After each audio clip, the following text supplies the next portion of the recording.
Carl. Carl Munson here on the Good Morning Portugal radio show and podcast for expats, explorers, diggers and dreamers, people who want to come to Portugal. And somebody who's done that and helps other people to do it is Debra who is with me now on the show. Hi, Debra. Hi, Carl. Thank you for having me. Well, it's great to have you here. And I think it's quite important and helpful because it is a daunting proposition moving to a new country. And we are in a daunting time of year, aren't we? I think people have got those kind of winter blues. Anybody who's moved here might be struggling a little bit. There are other people thinking about it because they have their own blues in their country of origin and thinking, right, I want to get away and I want to move to Portugal and I might need some help doing that. And that's exactly what you do, right? You help people with that process. Yes, actually, what I do is I help people go through the transitions, cultural transition issues and challenges. Many people underestimate the challenges involved in changing countries and changing cultures. Yeah. And they find themselves immersed in a lot of challenges and even, sometimes even getting depressed, not even knowing where that came from. Yeah. So I help people understand the patterns so you can identify them and take action before even it gets too hard because you know what's happening. And also it can be overwhelming to change countries. There are a lot of issues, both logistic, practical, paperwork, and also emotional issues that come up. So I help people strategize and prioritize so it doesn't become unsurmountable. It becomes manageable and it becomes bits and pieces that people can manage on their own with help from a coach and with help from someone who has been through that many times. Yeah, fantastic. So let's find out where people can find you, because people might be listening to this and thinking, okay, yeah, I need this and I need it right now. What's the best way for people to find you? Okay, so they can find me on Facebook. So my page is Debra Dahab, Debra with an H. That's the North American, the English spelling. And it's Expat and Cultural Transition Coach. I'm also on LinkedIn. And my email for contact is info@debradahab.com. Fantastic. Now, I need to ask you how you got into this. You sort of alluded to the fact that you've done it yourself many times, which is fantastic. And you obviously speak from personal experience. But when I was at school, I didn't see that. And when I was talking to the careers advisor, I didn't see an opportunity for doing the sort of work you do. It's quite a new thing, I suppose, isn't it? How did you get into it? Yes. Well, actually, coaching is a new profession, right? Yeah. So I'm a seasoned expat. The first time I entered a plane to move countries, I was 1 year old. Yeah. And that was many decades ago. I won't tell you how many. Surely only a couple. Oh, just a few. So I've been an expat as a child, as a teenager, as a young adult, as a not so young adult, as a professional, as a student, as a wife, as a mother, you name it. I've been an expat in all of the roles that you can imagine. Yeah. And I'm still an expat. And I don't think you ever leave being an expat. You don't unbecome an expat. Once you're in it, it's for life because it changes you inherently.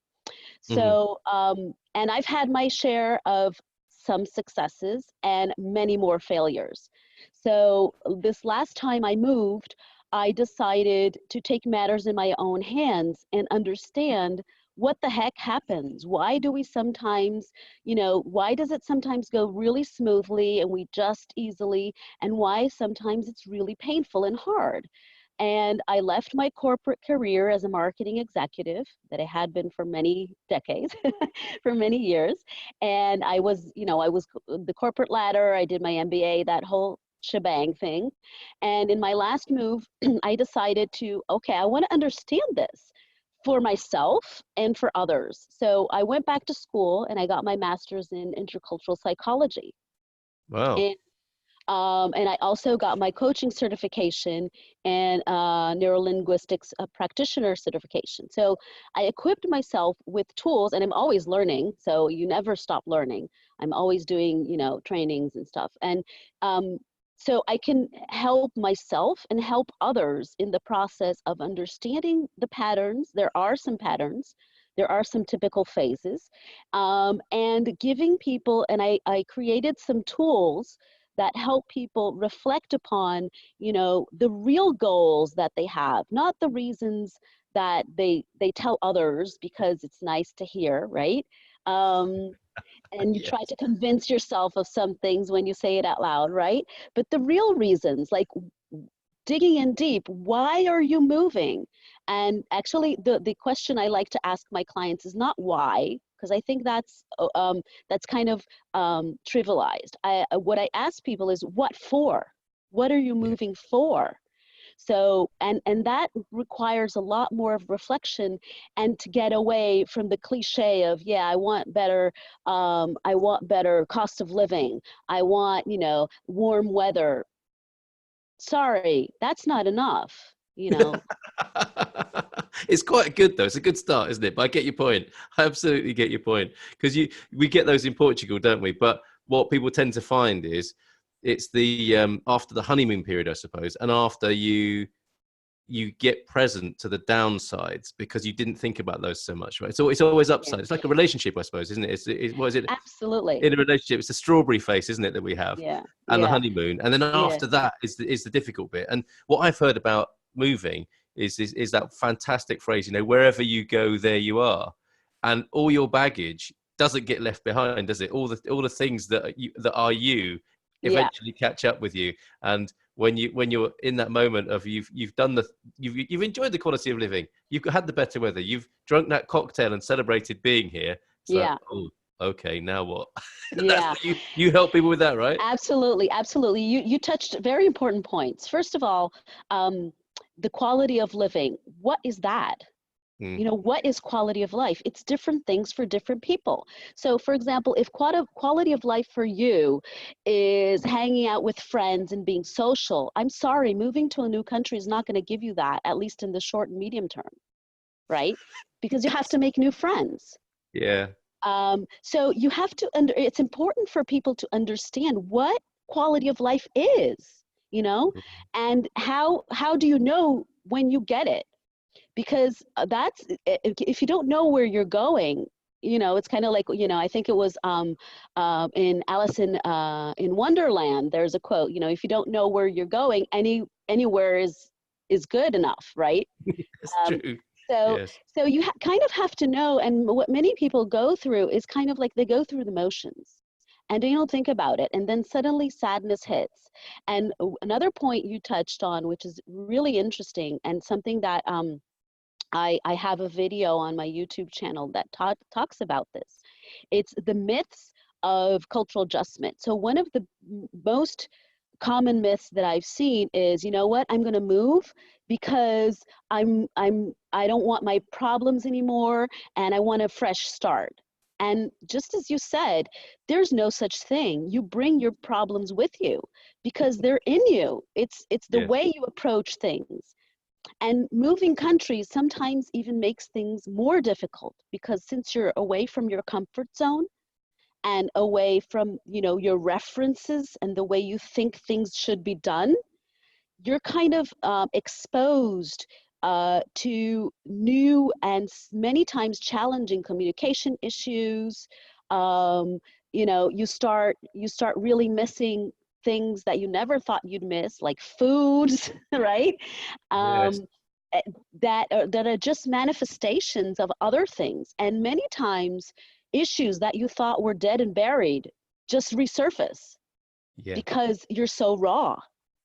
It's so true. So it can be really hard, and people really, I think, underestimate the power of transitions and cultural transitions. I So think that's why I'm you're here to absolutely help. right. That's fantastic. That's fantastic. Especially if you move to a country where the alcohol is cheaper, that's not going to help, is it? In those difficult periods. And this is what I'm aware of.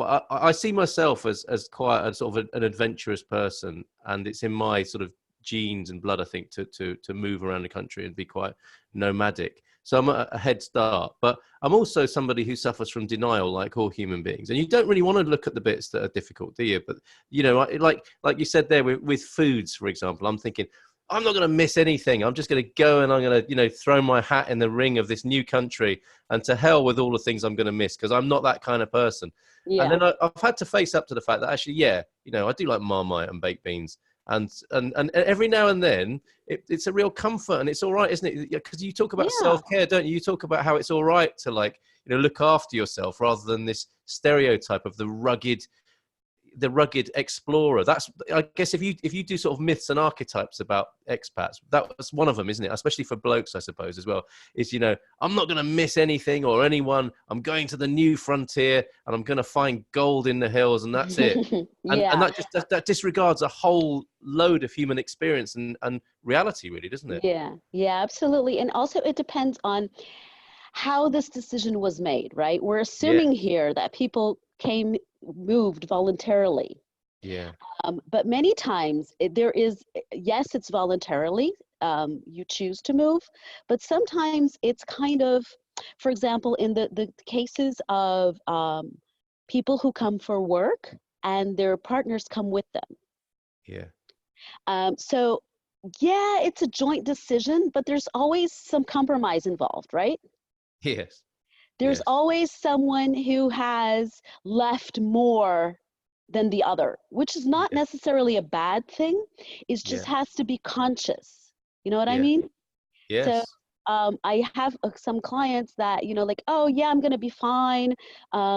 Usually it's still the husband that moves for work and the wives come. So there's still a gender stereotype there. Hopefully it yeah, will change in the future. yes, But you know, the majority of couples today are dual career couples. So one of them has to give up something really important, which is a career, yeah, which is money coming in, which is a sense of identity, which is a yeah, social environment that comes with work, right? You interact with people. And suddenly they're in a strange country. Sometimes they don't speak the language, sometimes with children, and they are thrown into the deep end and, yeah. you know, just, you know, get on with it because I have to work. And I'm being really blunt here, but it's kind of like that, you know, and it's hard.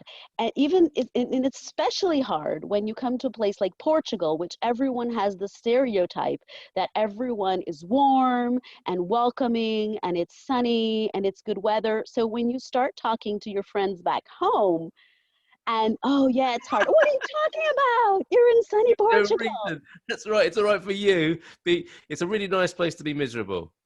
Yeah. And, you know, and it's kind of, how do you feel about that? You know, like you're feeling lonely and you have no friends. So I don't want to paint a horrible picture but this is the reality. And that's why I exist as, you know, that's why I do what I do because I've lived this. Yes, yes, yes. And that's why also I've created some events in Lisbon to help people because I've done some research and interviews with expats and foreigners and immigrants. You can call them whatever you want because there's kind of, you know, some people like to call them different There's some things. real politics around that. Yeah, let's not go Yeah, there right now. I don't care. I don't care. Call it whatever you want. It's people who are away from their home country. Period. Yes, What you can label that how you want, and sure. you know it can get pretty lonely, and so I've created and in my research, the number one thing that came up was the need for connection. And it's really important sometimes to connect with people who are going through the same situations because Hmm. there's one thing that many people don't realize is the thing called expat guilt. Okay, tell us about Um, that. so expat guilt is that feeling that you get when you can't be home for birthdays, Ah, yes. for anniversaries, for the good stuff, for Yeah, weddings, right? And you can't be home. That's the good stuff. You're missing the good stuff, but you can't be yeah, home when someone is sick. Yeah. You can't be home when your elderly father or mother fell down the stairs or had a normal fall that elderly people sometimes have and had to Yes. go to the hospital. You can't just rush to the hospital in half an hour. That doesn't happen. Mhm. And that's kind of like, that's really hard sometimes because you feel like you're not participating in their lives. Yeah. And people really don't, they feel this, but they don't put a name on it. And when you don't name something, it's hard to deal with it because you don't know what it is, right? They just feel bad, and but it's actually a thing. It's No, called expat guilt. I- yes, and I suffer from it. And I think you're absolutely right. It's good to talk about these things because it can just be all, the upside and not the downside. And like you say, if you don't name it, if you don't deal with it, it's going to get you, and it's going to take you down a little bit. I think, it will catch up with you. Yeah, it will. And it's something that's why I think it's so important for foreigners, immigrants, expats, whatever you want to call them, us, um, to interact with like-minded people in the same situation. Because if you Yes. talk about this feeling with a local, they will probably, I mean, they will sympathize, they might even empathize, but they don't really know what that is because they don't have family abroad. Yeah. Yeah. If you talk to family back home, that's hard too, because many times there are other expectations. And like I said, people think you're living the dream, right? All the time. Yeah, which Uh, is what you like to present on your Instagram account and Facebook. well, that's what social media is all about. Yeah, right. Happy faces and no rings under your eyes because you're sad, right? Well, Um, look at this. I'm bathing in sunlight now. It's hiding the yeah, rings under my eyes because the sun's coming through, and this is the picture I like to present to people. But yeah, yeah, all the things you say are absolutely true. And the other scenario I'm thinking about, was you were talking about how people have to give up something up. Now, when you go through the rawest and most difficult times in your relationship as an expat, that's when those things come up, isn't it? And I've been through those. Me and Mrs. Munson here, we've had some of the best times, and it has to be some of the worst times. And I would like to think that's kind of like the making of us, and that's the opportunity all this stuff brings. But that said, I'm not wanting to gloss over that or be a Pollyanna about it, because it is really hard. And that's the times when somebody will say, I gave up this or that for this for yeah, you. And that's when it's really tough. And you're in a corner then, aren't you? And yeah. again, you're absolutely right. You need to be able to name it. You need to be able to talk about it. You need to be able to share it. And it doesn't help, does it? If it's not heard, if it's not received by people who can't understand what you're talking about. You need your like minds and the right context for sharing that sort of information, so that you can get through it, so that it can be the making of you, this incredible experience we're having. Absolutely, absolutely. And it doesn't have to be that hard. That's my point. It sometimes is, but with the right knowledge and with the right tools, you Yes. navigate through these changes and through these challenges with a lot more mindfulness and consciousness of what's going on. Yes. So you're not taking, it's kind of like when you don't know how it works, it's kind of like you're in a dark room getting punched and you don't even know where it's coming from. They don't tell you that on the tourist Yeah, list, do they? exactly. And when you have the knowledge, the light goes off and you're like, wow, okay, finally I know where this is coming from. Finally, Yeah. I know why I'm feeling what I feel, and that it's normal, and that there are ways to deal with it. The number one reaction I get at my workshops and at the events that I speak, and even with clients, is, wow, I'm so relieved because I thought I was the only one feeling this. Yeah. What a wonderful moment for people. And I was like, yes, this is absolutely normal. You're normal. This is normal, and it's even healthy to go through this because it Yeah. means that you're actually living life to the fullest, and you'll get out the other end a stronger, wiser, more considerate person, a person with a lot more empathy, a person who knows how to deal with challenges, who knows how to help other people. So there are a lot of benefits, and it doesn't have to be that hard. That really, I'm really passionate about it because I've suffered a lot. And when I went back to school and I learned, some tools and I created some tools, even, of course, I have my own cultural shock moments, right? You still have them. Um, but now I know what it is. So it's like, okay, breathe in, breathe out. You're having a cultural shock moment. It will pass. Um, Yeah, and it's easier to get through it, and you don't get caught in the negative downward spiral that very fantastic. easy to get into. Yes, and despite the fact that we've touched on and shone a light on some of the sort of darker parts of this process, there's never been a better time to do it, is there? You do have the support of social media and groups on Facebook that share Yeah, loads of information, and you can check absolutely. in and you can blast off what's bothering you, and then there is an age we're in, I think, as well, of more vulnerability and authenticity and people being more honest. This is a really good thing, and that's a better context. And now you are adding to that with a particular, like a bespoke service to help people with this and naming these things, dealing with these things, and offering a service. So, although it is difficult, and it probably always will be, because that is part of the human adventure and human journey, it's never Yeah. been a better time to do it, as far as I'm concerned. Absolutely, I agree completely with you. I think it's there's no there ha- the mobility now is bigger than ever before, Yeah. and I don't think this trend is going to change.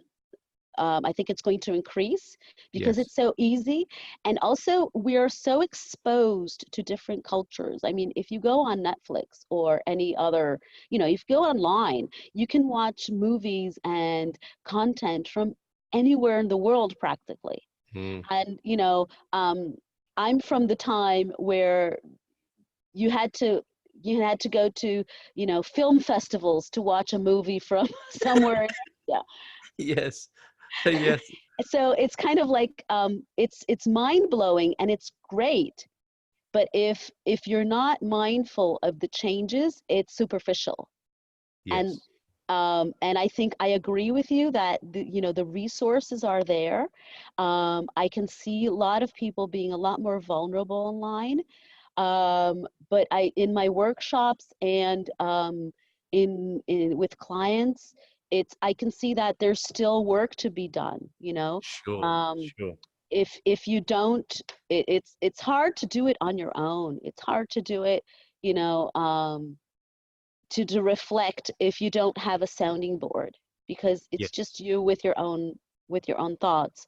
That's why I'm so passionate about offering people the opportunity to share and to participate in group settings or individual settings where they can understand. I think that the research is really important. That's why I decided to go back to school and actually get a master's on that, because I see a lot of people just throwing around things with no research backup to it, Guilty as and charged. That'll be me. um, And I'm glad there are so experts around like you. and I mean, because when I decided to do this, I was like, okay, I have my own experience, but that's just me. How do I not know that it's my unique experience, or because it's my personality? I have to understand how this happens with a population. Yeah. Um, And that's the and beauty of coaching, isn't it? Because, we don't know what we don't know. We're notoriously very poor at seeing the big picture because we're in it, aren't we? Can't see the wood for the trees as an exactly. individual, as you say. So you do need this external help. And I think the growth of the coaching movement is exactly that, isn't it? It's a sounding board. It's the third party perspective. It's somebody who wants the best for you, even when you don't, and all those wonderful things. And you're bringing that discipline Yeah, to this expat settling, yeah, immigration, traveling, yeah. exploring context, which is wonderful. Yeah, yeah. And I think that one of the best things about it is that once you've gone through the coaching process, or workshop or whatever, you can take that to any culture you go. Yeah. So it's not cultural specific. It's not cultural training, which is also important, right? But it's what we do in the coaching process or in the workshops is you understand certain patterns. So if you move to another country, you will take that with you, and you will take that tools with you. Yeah. So you can apply it wherever you go. It's completely transferable. Um, Fantastic. It's a skill set, and isn't it? This is Yeah, what I've learned today. It's a skill set that you're sharing with people, which will set them up for life, basically, and their life travels. Great for young people as well, I suspect. Please remind us again, Deborah, what's the best way to get in touch with you? Because okay. Yeah, go ahead. well, no, I wanted to ask you specifically about Portugal, but just refresh us on your details first, and then we'll talk more specifically about Portugal and your experience here. Okay, so you can find me on Facebook, Debra Dahab, Expat and Cultural Transition Coach. I'm on LinkedIn as well, Debra Dahab, Expat and Cultural Transition Coach. And my email for information is info@debradahab.com. Okay, that's Deborah with an H, and Dahab is Dahab. Right, so this is the Exactly. Good Morning Portugal radio show. We do talk specifically about Portugal. What do you love about this country? You're in Lisbon, I take it. Yes, I'm just outside Lisbon. Um, it's, well, I think Portugal is a great place if you want what is called a slower pace of life. Yeah. And everything, when I mean slower pace of life, that's relative, right? Because everything, all of our observations are comparisons. We're always comparing, right? Yes. So slower pace of life in relation to what? Because if you're comparing it to the middle of the English countryside, well, not so much, right? uh, I'm comparing it to São Paulo, one of the biggest cities in the world. Is that Okay. where you came from? Yes, that's the last place I lived. Wow. Um, Okay. so um, if you want to build a career here in a corporate life, maybe that's not the place to be. Yeah. Here, Portugal, and this is again my personal opinion, so I don't want to be, stoned down for it. But the major headquarters for the big companies, for the multinationals, are not in Portugal. Hmm. That's a fact. Um, they are some local offices, but if you're looking to go up the corporate ladder, Portugal might not be the place because most of the headquarters in Europe are either in Madrid or London or other bigger cities. Portugal has been known recently for a very lively startup and tech scene, right?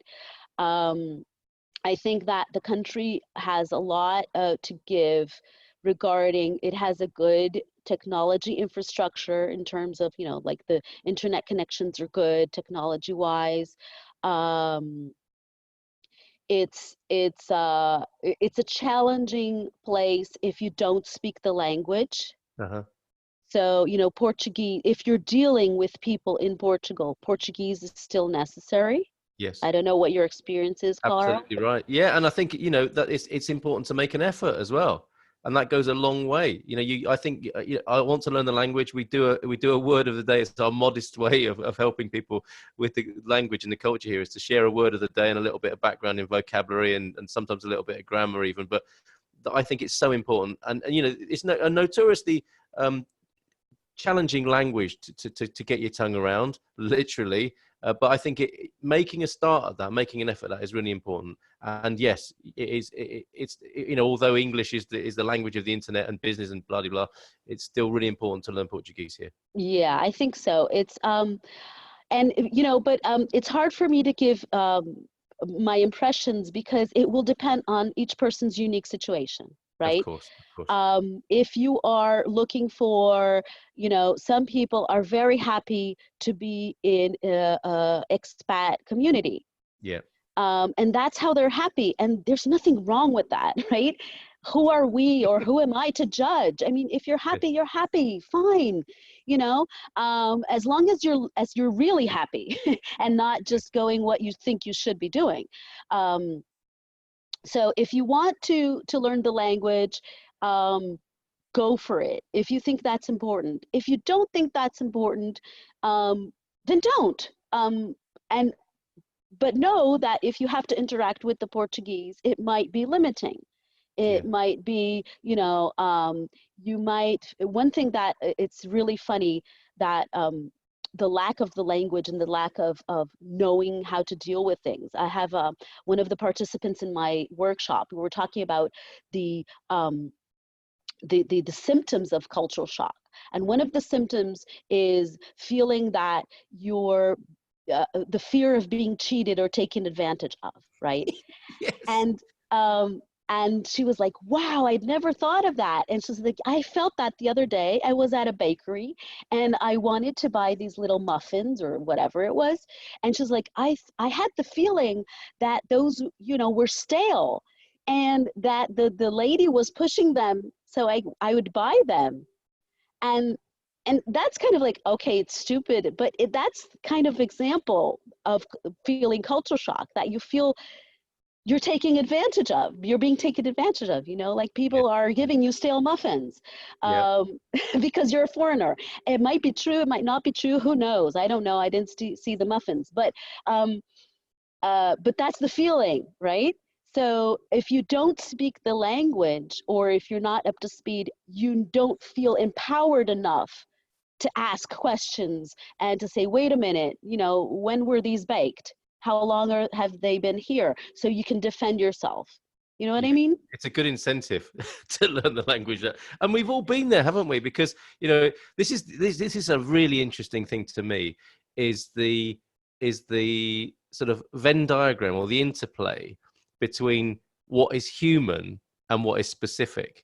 And that's a lot of what your work is about, I think, isn't it? Because that feeling you've just described there could take you into the realm of, like, these sort of silly discussions I see about, what are Portuguese people like, or what are expats like? They're all different, of course, because all human beings are different. But that's the interesting thing about the conversation, isn't it? Is that a lot of these are human experiences that then get generalized into a culture or a type of person. And that's where the danger is, I think. And the wonderful thing that it sounds like you're doing is is seeing that experience and processing it, rather than coming to a judgment about it, because it's the judgments, I suppose, that cause the trouble. But if you don't look at what's upsetting you, it might continue to upset you and destabilize you and ruin your experience of life in a new country. Absolutely. It's interesting you say about judgment. We are social beings, and we have biases. We do, right?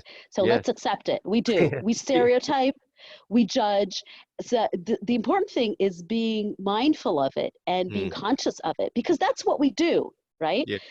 So when we go into that, it's true. You're absolutely right. You're absolutely why right. sugarcoat it? We do that. It's in the research. It's, that's what we do. We don't like to think we do, though. That's the thing, isn't it? We don't like to I mean, well, some people don't care, I suppose, but a lot of people who sort of pride themselves on being whatever, socially minded and etc. I mean, we're living in a time of, great sort of ideological righteousness as well, aren't we? A lot of people don't like to think of themselves like that, but I think you're right. We are like that. We have an animal part of ourselves. We have an ancient part of ourselves. We have a survival part of ourselves.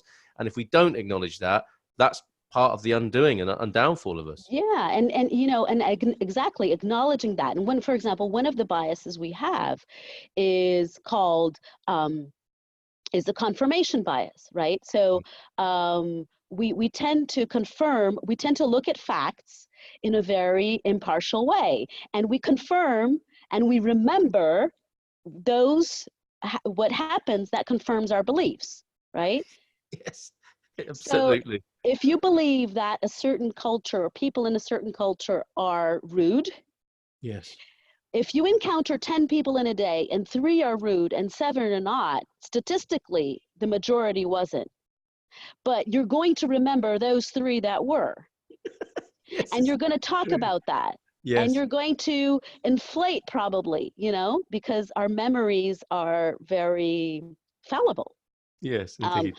So that's what we do. We're human. Let's accept it, right? And if that bothers you, then okay, take a step back and say, wait, what am I doing? Of course, doing this on your own, I would say I wouldn't say it's impossible, because nothing's impossible, but it's hard. Okay, it's hard to do that on your own. So many times we need reminders. We need people to, take a look. What are you doing? Is this really true? Do you think, some people are more open to feedback, and they will, easily, yeah, you're right. Maybe or other people are not so open to feedback. That's fine. But it's important to observe what you're doing. Observe both externally and internally. How does that make you feel? Does that make you feel good, or does that make you feel anxious? Is that bringing you any benefit to be like that?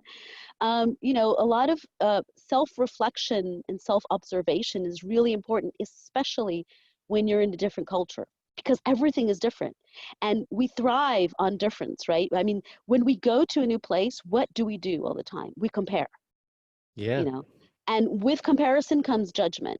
This is good, this is bad, I like it, I don't like it.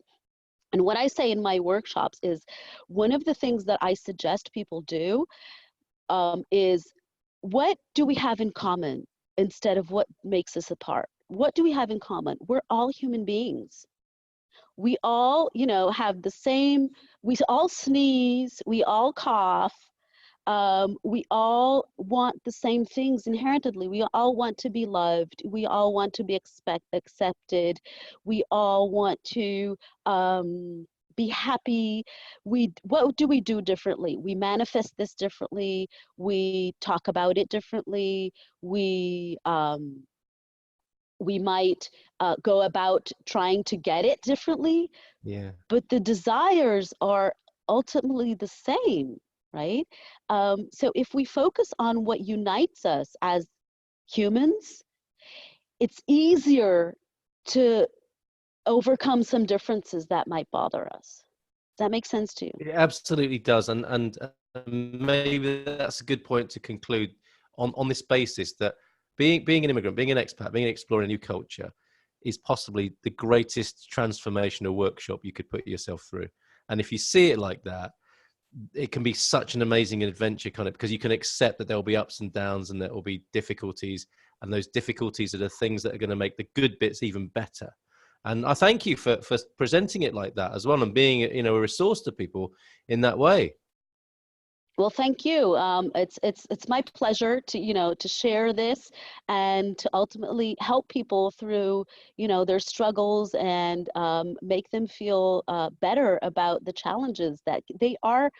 There are challenges, but they're overcomeable, whatever, if that word exists It or really, not. it's so true, and it's a message I'm so glad to share on the show, Deborah, and thank you for doing that.